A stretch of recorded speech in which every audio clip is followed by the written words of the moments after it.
एक घने जंगल में मीकू नाम की एक चिड़िया अपने बच्चों के साथ एक पेड़ पर घोंसले में रह रही थी। मीकू की छोटी छोटी दो बच्चे थे। एक दिन मीकू अपने बच्चों के लिए खाना लाने गई हुई थी। उस समय वहाँ पर एक इच्छाधारी नागिन आ जाती है।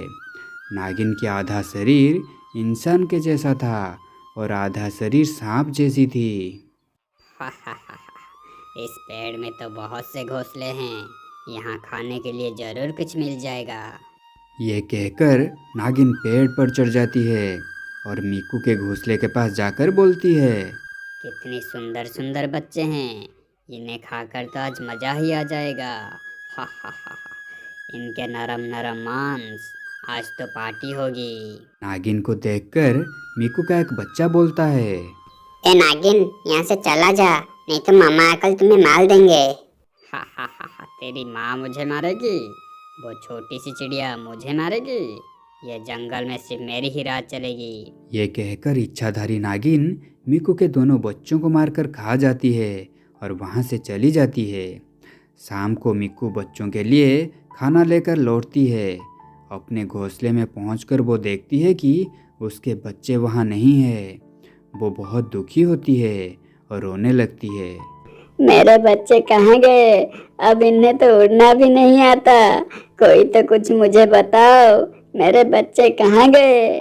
तभी वहाँ एक कौवा आता है और मीकू को बताता है, रो मत मीकू, भगवान तेरी बच्चों की आत्मा को शांति दे। हमारी जंगल में एक इच्छाधारी नागिन आई है और उसने ही तेरी बच्चों को मारकर खा गई है। तो भी तुम लोगों ने कुछ किया क्यों नहीं? मेरे बच्चों को बचाए क्यों नहीं?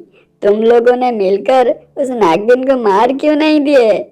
हम क्या कर सकते हैं मीकू? क्या हम उससे लड़ सकते हैं और उसे मार सकते हैं? वो बहुत शक्तिशाली है। ठीक है, तुम लोग कुछ मत करो, लेकिन मैं उस नागिन को नहीं छोड़ूंगी।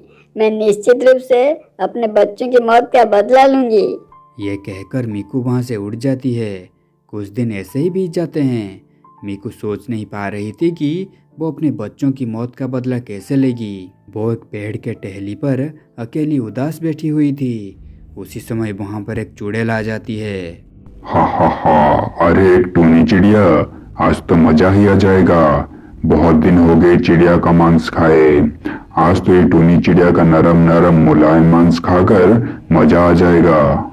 ये कहकर चुड़ैल मीकू की ओर बढ़ी, पर मीकू बिल्कुल भी नहीं हिली, वहीं चुपचाप बैठी रही। ये देखकर चुड़ैल उससे बोलती है, क्या हुआ चिड़िया, मुझे देखकर तुझे डर नहीं लगता? एक चुड़ैल को देखकर तुझे डर नहीं लगता? मैं तुझे खाना चाहती हूँ। चुड़ैल की बातें सुनकर मीकू चुड़ैल से कहती है, मारना है तो मार दो। मैं अपने बच्चों के मरने के बाद अब और जीना नहीं चाहती। ईश्वर ने मुझे इतना कमजोर बनाया है कि मैं अपने बच्चों की मौत का बदला भी नहीं ले सकती। ऐसे जीने से मरना अच्छा है। मीकू की बातें सुनकर चुड़ैल सोचने लगती है और मीकू को बोलती है, चल जा, मैं तुझे नहीं खाती। तू भी क्या याद रखेगी कि ऐसी चुड़ैल से सामना हुआ था। लेकिन मुझे बता, क्या हुआ है तुझे और तेरे बच्चों के साथ क्या हुआ है? चुड़ैल के पूछने के बाद मीकू उसे सब कुछ बताती है। चुड़ैल मीकू की बातें सुनकर कहती है, हाँ, तेरे साथ तो बहुत बुरा हुआ है। ठीक है, जा, मैं तुझे छोड़ देती हूँ। मैं खाने के लिए कुछ और ढूंढ लूंगी। चुड़ैल के कहने के बाद भी मीकू नहीं जाती और वहीं बैठी रहती है और सोचने लगती है, अरे ये चुड़ैल तो बहुत दयालु लगती है। क्यों ना मैं इसी की मदद से उस नागिन को मार दूं। इस प्रकार मेरी प्रतिशोध भी पूरा होगा और नागिन को खाकर चुड़ैल का पेट भी भर जाएगा। चुड़ैल मीकू को वहाँ बैठा देखकर कहती है, अरे तू कितनी ढीठ है, तुझे बोलने के बाद भी नहीं जा रही। ठीक है, बता क्या सोच रही है? चुड़ैल बहन, तुम कितनी ताकतवर हो, मेरी थोड़ी मदद करो ना प्लीज, वो नागिन से बदला लेने के लिए। मुझे किसी की मदद नहीं करनी है, चल जा यहाँ से। वैसे मुझे बहुत जोर से भूख लगी है और मेरी मूड भी खराब है। मेरी दिमाग खराब मत कर, चल जा यहाँ से। चुड़ैल की बातें सुनकर मीकू उदास होकर वहाँ से उड़ जाती है। लेकिन चुड़ैल को अपने व्यवहार पर बहुत अफसोस होता है और वो मीकू को खोजने निकल जाती है। मैंने उस बेचारे टूनी चिड़िया के साथ ठीक व्यवहार नहीं किया, मुझे उससे माफी मांगनी चाहिए। उधर मीकू चिड़िया एक पेड़ की शाखा पर सो रही होती है। उसी वक्त उधर वो नागिन चली आती है और कहती है, फिर एक चिड़िया, लगता है ये जंगल में बहुत सी चिड़िया है। कितना बड़ा और मोटा है, अब तो इसे खाकर मजा आ जाएगा। ये कहकर नागिन सोते हुए मिकू के पास जाकर पहुंच जाती है और जोर से दहाड़ती है। नागिन की दहाड़ सुनकर मिकू जाग जाती है। उड़ गई चिड़िया तू, आज मैं तुझे खाऊंगी, तेरी नरम नरम मांस को। ये कहकर नागिन मिकू की तरफ बढ़ने लगती है। उसी समय चुड़ैल वहां आकर पहुंच जाती है और नागिन को पकड़ लेती है। मेरे होते तू मीकू की कोई नुकसान नहीं कर सकती। चुड़ैल नागिन को धक्का देकर नीचे गिरा देती है। चुड़ैल बहन, आपका बहुत बहुत धन्यवाद। आपने मेरी जान बचा दी, नहीं तो आज ये नागिन मुझे खा जाती। तू चला जा यहाँ से। ये कोई साधारण नागिन नहीं है, ये एक इच्छाधारी नागिन है। वो बहुत शक्तिशाली है, इसके साथ तो मैं भी नहीं निपट सकती। तू जा, चला जा यहाँ से। मिकू वहां से चली जाती है। उधर नागिन गुस्से से उठती है और चुड़ैल से कहती है, चुड़ैल, तूने इस चिड़िया को बचाकर मुझसे दुश्मनी की है। पहले मैं तुझे मारूंगी और फिर उस चिड़िया को मारूंगी। ये कहकर नागिन आग निकालने लगती है और चुड़ैल को ऊपर छोड़ती है। चुड़ैल को बहुत कष्ट होता है। अरे, ये तो आग निकल रही है। ये आग मुझसे सहा नहीं जाता। अब मुझे यहाँ से जाना पड़ेगा। ऐसा सोचकर चुड़ैल वहां से भाग जाती है। चुड़ैल को भागते हुए देखकर नागिन जोर जोर से हंसने लगती है। क्या हुआ चुड़ैल, कहाँ जा रही हो? बहुत बहादुरी दिखा रही थी ना। इच्छाधारी नागिन से लड़ने आई थी, एक ही बार में हार मानकर भाग रही हो। मैं तुझे नहीं छोड़ूंगी। चुड़ैल वहां से भागकर मिकू के पास पहुंच जाती है। मिकू उसकी हालत देखकर कहती है, अरे बाप रे, ये नागिन तो सच में बहुत ताकतवर है। मुझे माफ कर दो चुड़ैल बहन, मुझे बचाने के लिए जाकर आपकी हालत ऐसी हो गई।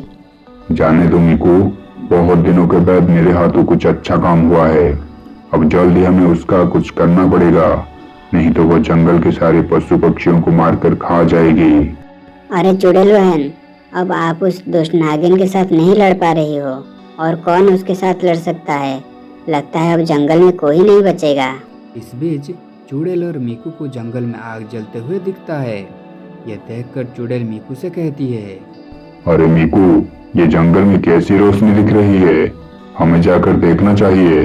मिकू और चुड़ैल जंगल में दिख रही रोशनी को देखने के लिए निकल पड़ते हैं। वहाँ एक तांत्रिक हवन कर रहा होता है। हवन कुंड के पास एक पवित्र त्रिशूल रखा हुआ होता है। लग रहा है अब हमें उस इच्छाधारी नागिन से छुटकारा मिल जाएगा। ये बाबा हमारी मदद जरूर करेंगे। फिर मिकू और चुड़ैल वहाँ बैठ जाते हैं और बाबा की पूजा समाप्त होने का इंतजार करते हैं। बाबा की पूजा समाप्त होने के बाद वो दोनों से पूछते हैं, एक चुड़ैल और एक चिड़िया साथ में? लग रहा है कोई बड़ी समस्या है, बताओ क्या हुआ है? उसके बाद मिकू बाबा को सारी बात बताती है। बाबा सारी बातें सुनकर कहते हैं, वो कोई साधारण नागिन नहीं है, वो एक इच्छाधारी नागिन है जिससे शैतान भी डरते हैं। वो बहुत बलवान है। क्या उसको हराने की कोई उपाय नहीं है? नहीं तो वो जंगल के सभी पशु पक्षियों को मार डालेगी। क्या हम उसे कभी मार नहीं सकते? हा हा हा हा, मैंने कब कहा कि हम उससे कभी नहीं जीत सकते?